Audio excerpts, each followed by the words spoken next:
Olá, começa agora o programa Opinião. Hoje a gente recebe aqui no estúdio o filósofo, professor universitário e presidente do Instituto Ecobacia, Alberto Pego. Bem-vindo, Alberto. Obrigada pela presença no programa. Eu que agradeço. O Alberto se dedica há mais de 20 anos a buscar soluções alternativas para o sistema hídrico brasileiro. E em 2013, ele e o oceanógrafo Paulo Rodrigues percorreram em 30 dias 800 quilômetros desde a nascente até a foz do Rio Sena, na França. Alberto, de onde veio essa ideia? Por que percorreu o Rio Sena? A gente já tinha feito aqui, a minha instituição, o Instituto Ecobacia, mais de 20 anos de existência, nós já tínhamos feito várias vezes percurso em caiaque de vários rios do Brasil. O Rio Doce foi um dos mais importantes que a gente já tinha percorrido.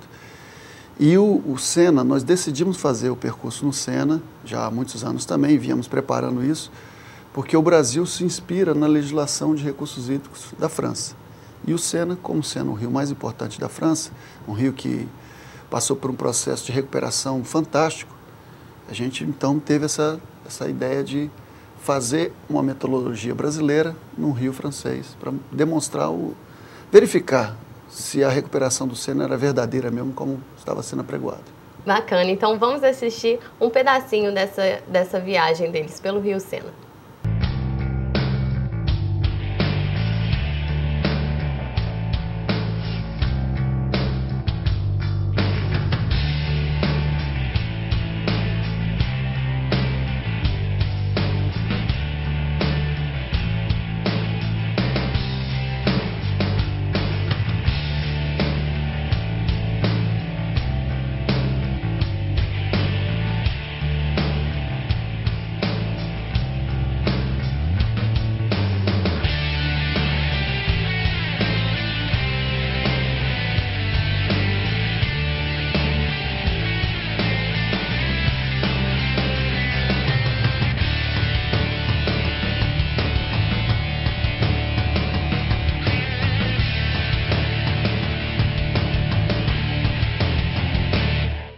Alberto, e vocês navegaram o Rio Sena de caiaque. Por que a escolha desse meio?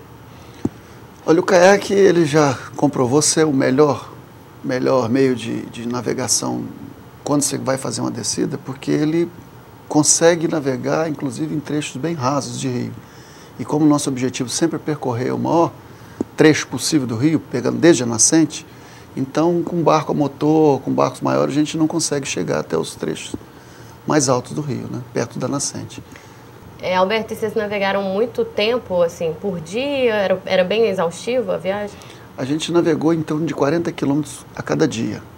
Então a gente tinha uma rotina de navegar 20 quilômetros antes do almoço. Na verdade não era o almoço, a gente fazia um pequeno lanche, porque depois na parte da tarde a gente tinha que navegar mais 20 quilômetros e após um almoço a gente não consegue fazer exercício da forma como precisava, né?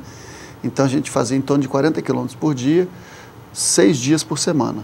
Então a cada semana a gente parava um dia para descanso. Quando a gente completou 2 semanas, porque nós dividimos na verdade o trajeto em 4 semanas, né? Mas quando nós chegamos na segunda semana e nós paramos 2 dias, porque foi quando a gente chegou em Paris. Paris fica praticamente no meio do percurso, né? E como que foi o preparo para essa viagem? Eu e o Paulo, nós somos já caiaquistas há muito tempo, né? A gente já navega há algum tempo, então a gente não fez uma preparação especial do ponto de vista físico, né? Nossa maior preparação foi do ponto de vista científico, né? De estudo da realidade do Sena, porque a gente, né, estamos em outro país, 9 mil quilômetros de distância da gente aqui, e as coisas não podiam dar errado lá, então nós estudamos muito todo o trajeto, todos os locais de parada. Então, quando nós saímos daqui, isso inclusive está lá no site nosso, nós abrimos um site na internet que as pessoas podem acessar, o www.laseine.ws, Laseine, que é o nome do Sena em francês, né? Laseine.ws, e lá tem um cronograma da descida todinho, com todos os pontos de parada que foram todos respeitados, da nascente até a foz.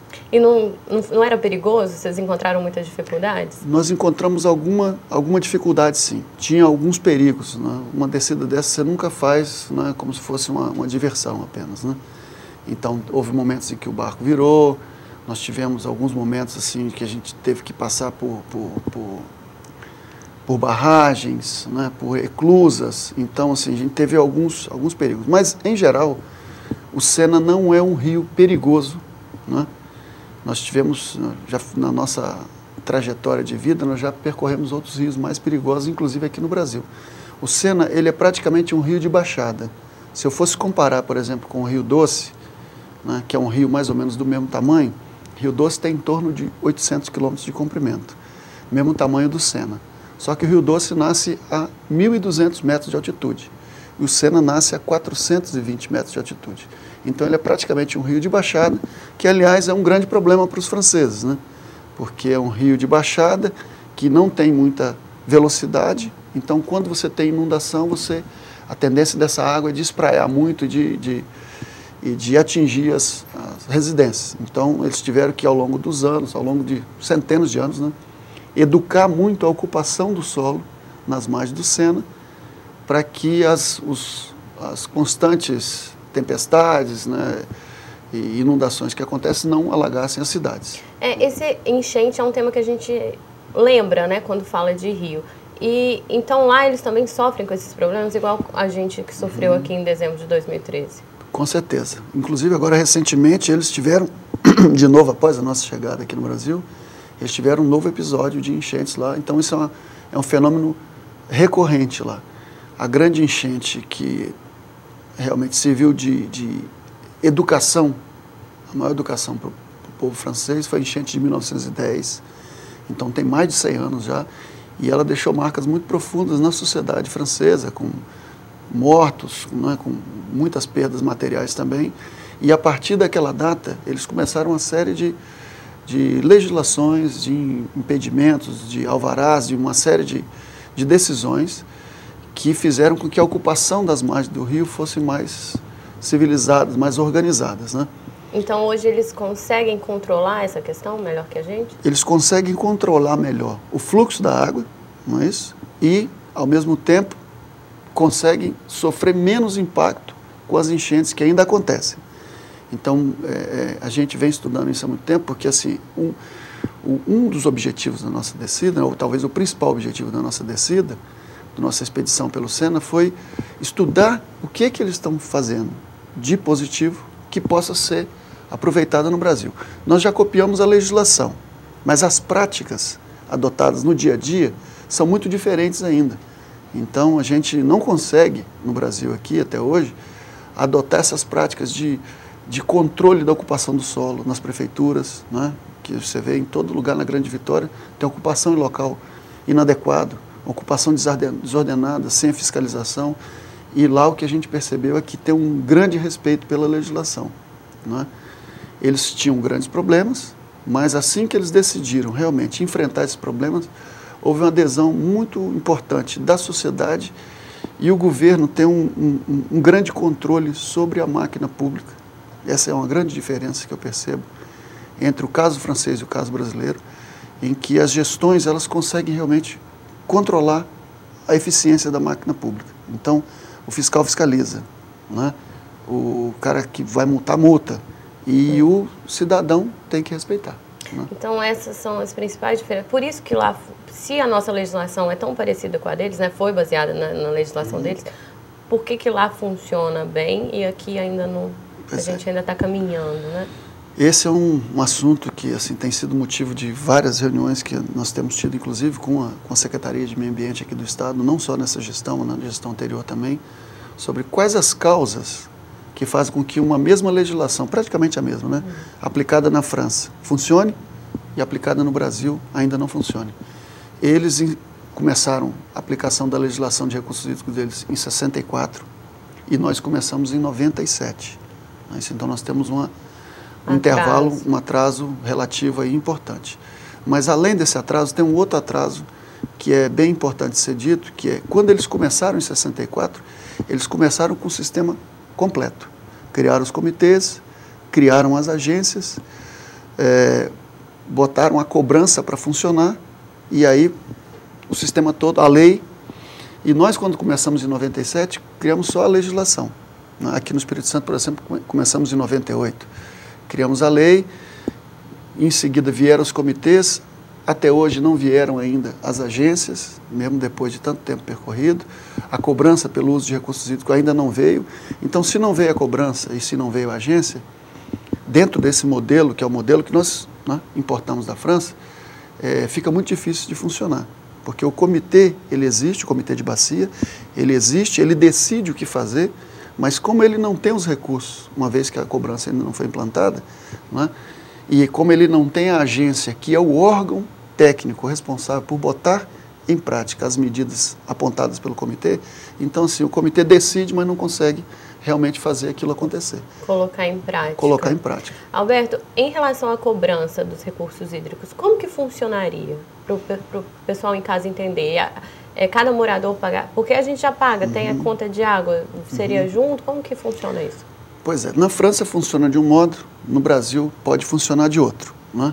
Aqui no Brasil poderia ser, pelo menos o que está previsto na legislação, é que os usuários de água paguem pelo uso da água. O que é o usuário, segundo a nossa legislação?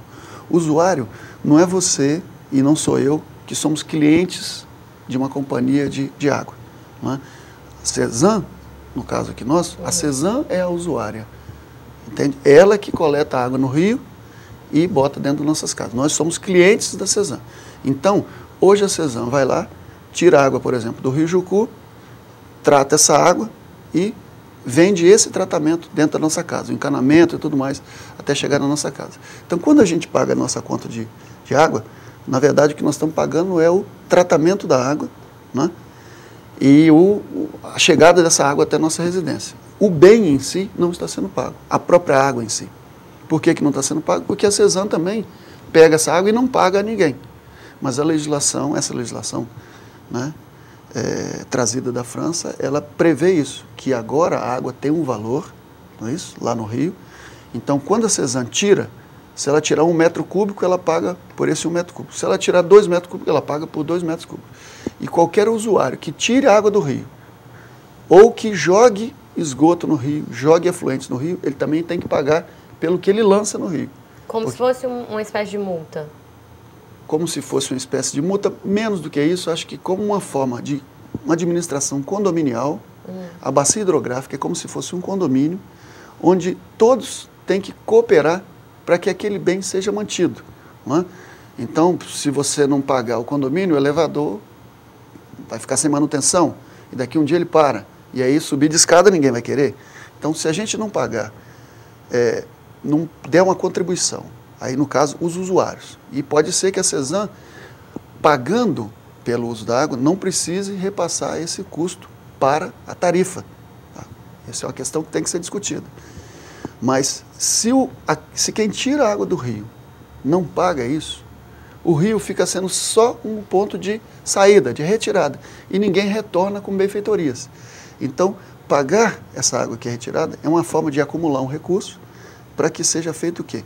Plantio de mata ciliar, recuperação, retirada de resíduos de dentro do rio, não é isso? Então, assim, melhorar a qualidade do rio para que ele continue eternamente prestando esse serviço importante que ele presta para a gente, que é, né, a água, esse bem maravilhoso que é dado para a gente, né, praticamente. Verdade. Alberto, a gente vai fazer um pequeno intervalo agora, mas daqui a pouquinho a gente já volta com o programa Opinião.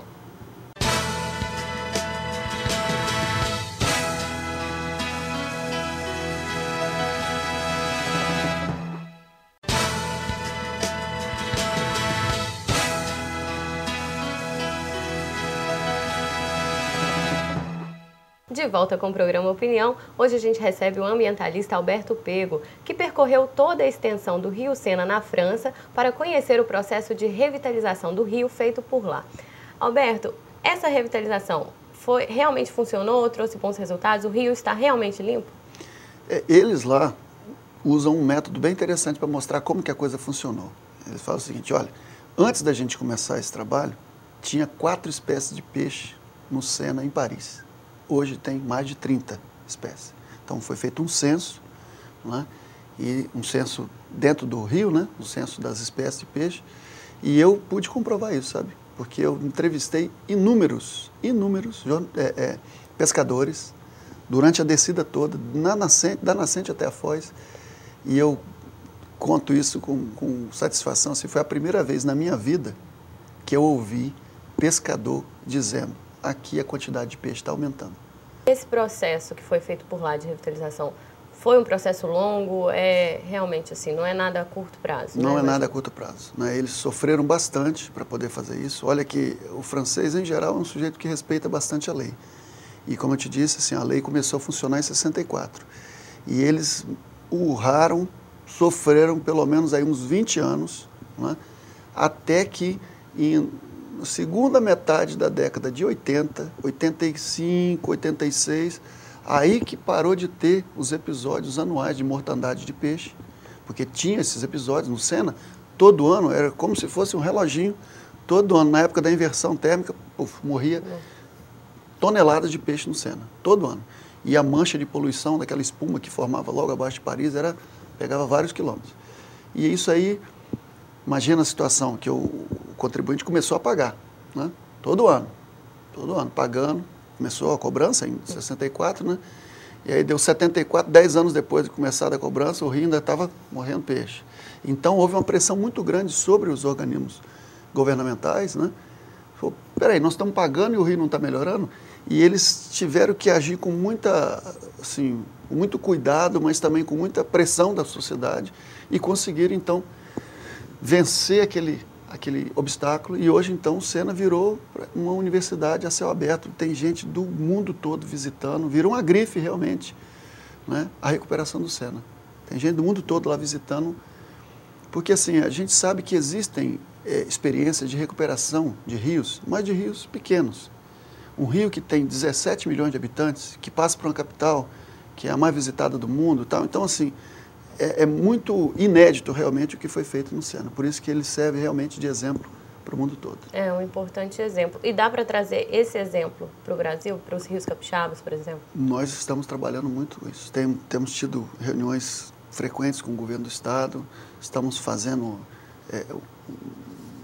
inclusive um deputado aqui da casa, o deputado Hércules, nos convidou para poder fazer essa apresentação aqui na casa, apresentou uma proposta formal ao governo do Espírito Santo para que a gente estabeleça uma cooperação com o governo francês, e nós temos tido reuniões frequentes com a secretaria, e o assunto já chegou às mãos do governador. Já no governo anterior também o assunto tinha sido tratado, mas existe uma demora que a gente compreende, assim, que é natural. O próprio governo não tinha ainda as ferramentas adequadas para poder fazer esse processo. Agora, por exemplo, a Assembleia acabou de aprovar há poucos dias atrás a criação da Agência Estadual de Recursos Hídricos, né, da AGER. E o governador sancionou, então agora os quadros da agência estão sendo montados, então tem diretoria sendo indicada. Então essas pessoas estão tomando posse, e o assunto da cooperação com a França está lá como um dos primeiros temas a ser discutido para haver uma decisão do governo, se sim ou se não. Lá na França já existe uma preparação, né? Já existe uma declaração favorável feita pelo presidente do comitê, de que eles se sentiriam muito honrados e orgulhosos de que o Espírito Santo cooperasse com a França. A França, ela tem uma paixão muito especial pelo Brasil. Alberto, e você citou essa abertura do poder público em dialogar sobre os recursos hídricos, né? Como, por exemplo, o deputado Dr. Hércules, também a secretária de Estado de Meio Ambiente. Em relação ao Rio Doce, por exemplo, que é um rio que corta 2 estados, né? Minas e o Espírito Santo. Existe um entrave aí por ser 2 estados diferentes ou não? Isso não é problema? Não, eu não trato assim como um entrave, mas eu vejo assim que é um desafio muito maior, né? Porque, é claro, o Rio Doce é um rio de domínio, chamado Rio de Domínio da União, porque corta 2 estados, mas os rios que abastecem o Rio Doce, por exemplo, nós temos vários rios do Espírito Santo que são rios estaduais. Por exemplo, Rio Guandu nasce no Espírito Santo e deságua dentro do Espírito Santo. É um rio estadual, pela lei. Mas ele é um afluente do Rio Doce, não é isso? Rio Santa Joana, Rio Santa Maria do Doce, Pancas, São José, todos são rios estaduais que são afluentes do Doce. Como combinar isso? Porque você pode ter tarifas no rio estadual que sejam divergentes das tarifas do Rio Federal, da calha federal. Então, aumenta mais ainda o esforço da integração entre as políticas estaduais e a política federal. Problema que não acontece, por exemplo, na legislação francesa, porque lá não existe Estado, né? Na França, todos os rios são, entre aspas, de domínio da União, porque não existe Estado. Então, assim, eles não enfrentaram esse tipo de dificuldade. No Brasil, nós temos esse tipo de dificuldade, mas ela, na prática, não tem sido um obstáculo a que as políticas sejam implementadas, tanto que no Rio Doce já foi implementada a cobrança, né, felizmente, tem uma agência funcionando, não é isso? E eu acho que o Rio Doce, assim, é claro que a gente não pode esperar resultados imediatamente, não podemos botar esse tipo de pressão sobre a bacia do Rio Doce. Mas eu tenho certeza de que lá nós vamos ter coisas boas acontecendo em breve. E quais são os principais problemas dos rios aqui? Por exemplo, o Rio Sena foi antes, né, um rio muito poluído. Também um grande problema dele eram as indústrias, né, em volta do rio. Aqui as indústrias são um problema, ou é mais a população, o esgoto? O que é o maior problema? Aqui nós temos, basicamente, vamos falar de 3 tipos de problemas que eu considero bem sérios. Um é o problema do assoreamento do rio, que tem 2 causas básicas, né? Ou ausência de mata ciliar e estradas vicinais mal conservadas. Tem um estudo que diz que 70% da areia que cai dentro dos rios não é por fazendas, por aproveitamentos agrícolas mal feitos, mas é por estradas vicinais mal conservadas. Então, esses dois casos do assoreamento. O problema do esgoto, tanto o doméstico quanto o industrial, e o problema dos agrotóxicos, que é um problema muito sério também, porque o agrotóxico, às vezes, ele é muito... Para ser detectado, tem que haver métodos caríssimos de investigação, uma parte por bilhão, né? 1 bilionésimo de agrotóxico dentro da água já é suficiente para causar doenças. Então, assim, é um caso muito sério também que a sociedade brasileira ainda vai ter muito trabalho para poder controlar esse problema. Mas são todos problemas cujas causas são conhecidas e que já existem soluções. Então, o esgoto, o problema é tratar, a solução é tratar o esgoto. Então, não existe nenhum problema desse cuja causa seja desconhecida que não tem solução, e cuja a solução não seja conhecida também. A questão é realmente de foco, organização e trabalho incessante, ano a ano, metas estabelecidas e alguma checagem externa, entende? Então tem que ter. Cesan trata o esgoto, tem que ser uma outra empresa, uma outra instituição que vai lá medir. É assim que funciona na França e é por isso que dá certo. Um controla o outro, sabe? Assim a coisa vai para frente. E em relação à conscientização da população, por exemplo, aqui no Espírito Santo, muitas pessoas ainda não ligaram o esgoto ao programa Se Liga na Rede, né, de tratamento de esgoto. Não ligaram o esgoto das casas, os condomínios. Falta ações também da população? Com certeza. Nesse caso, né, e no caso também do lançamento de lixo, de resíduo que a gente vê, né? Às vezes a pessoa está lá, fumou o cigarro, acabei de ver isso ali na rua agora, fumou o cigarro, joga do lado de fora. Então, aquela guimbinha junto com outras guimbinhas, com não sei o quê, né? Dá problema, vai parar dentro dos rios, da grande maior parte, né? Então, assim, a população também tem que contribuir, porque às vezes tem essa cultura no Brasil de empurrar toda a responsabilidade para cima do governo. Essa é uma outra diferença, assim, bem remarcável que eu percebi entre a nossa cultura e a cultura francesa. Que eu acho que, assim, o governo é um servidor da população. E a população bota o governo para funcionar. Mas também ela faz a sua parte. Eu vejo essa grande diferença cultural em relação ao caso brasileiro e o caso francês. Alberto, e você é presidente, né, do Instituto Ecobacia. Como que é a atuação do Instituto? O Instituto é uma organização que reúne pessoas de várias formações, né? Formações acadêmicas e de várias naturezas, e que já existe há mais de 20 anos, e que ao longo desse tempo todo vem trabalhando com um tema que é difícil, né? Porque a água não produz resultado imediato, nossa legislação é muito avançada, pessoalmente considero mais avançada do que a própria legislação francesa, que deu origem à nossa.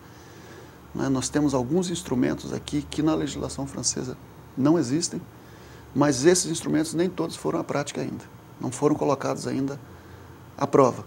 E é esse aí que é o nosso maior esforço, nosso maior exercício, que é de fazer com que esses instrumentos todos sejam colocados à prática, para essa lei tão capaz e tão vigorosa possa mudar a realidade dos nossos rios. E vocês participam dos comitês de bacias hidrográficas? Com certeza. Como que é essa atuação?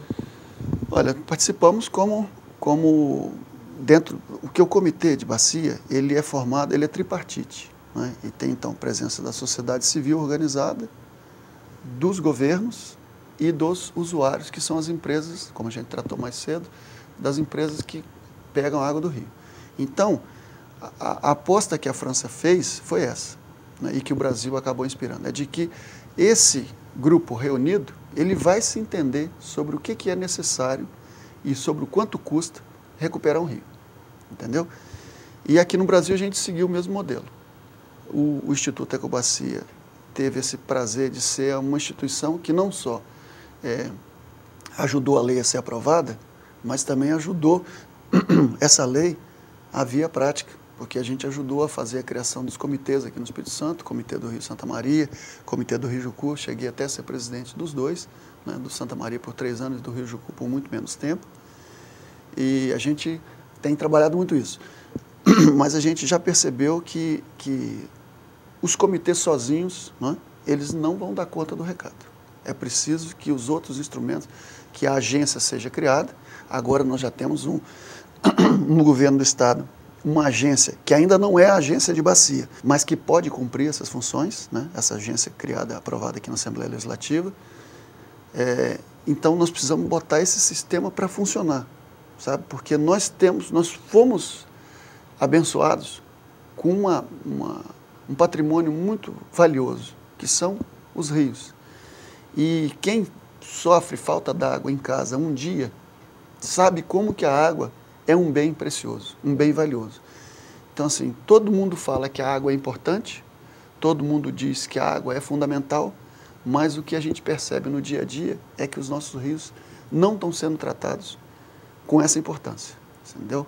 A nossa legislação que protege esses rios, ela não foi colocada ainda totalmente em prática. E não é por falta de boa vontade só, porque tem muita gente que diz, na França tem boa vontade política e tal. A vontade política não é só isso, né? Existem entraves, realmente, dentro da própria cultura e da política brasileira. Eu percebo que o governador, a secretária, os secretários, eles são pessoas bem intencionadas, né? Mas a gente precisa de ter mais foco ainda, né? E conseguir fazer a política ir para frente, andar. Então, eu pelo menos estou satisfeito porque a gente tem visto que nos últimos meses as coisas têm ido para frente, né? E eu acho que a gente está realmente prestes a estar em condições de pegar aquela experiência lá do SENA e aplicar aqui no Espírito Santo com mais efetividade. Ok. Obrigada, Alberto. Infelizmente, nosso tempo chegou ao final, mas antes da gente encerrar o programa, você gostaria de deixar o seu contato para quem quiser mais informações, quem quiser conhecer o Instituto Ecobacia? Pois é, o Instituto Ecobacia tem sede física, mas a principal sede dele é a sede virtual. Então, quem quiser pode ir lá no site ecobacia.org, www.ecobacia.org, que tem todas as informações a respeito do nosso trabalho, de como contactar a gente. E a gente tem alguns outros sites dos trabalhos que a gente executa também, né? Como esse trabalho do SENA, que eu também já deixei o endereço laceine.ws. Obrigada, Alberto. Muito obrigada. Eu que agradeço. E o programa Opinião fica por aqui. Se você tiver alguma dúvida ou sugestão, entre em contato com a gente através do e-mail tvales.es@gmail.com. Obrigada pela companhia e até o nosso próximo encontro.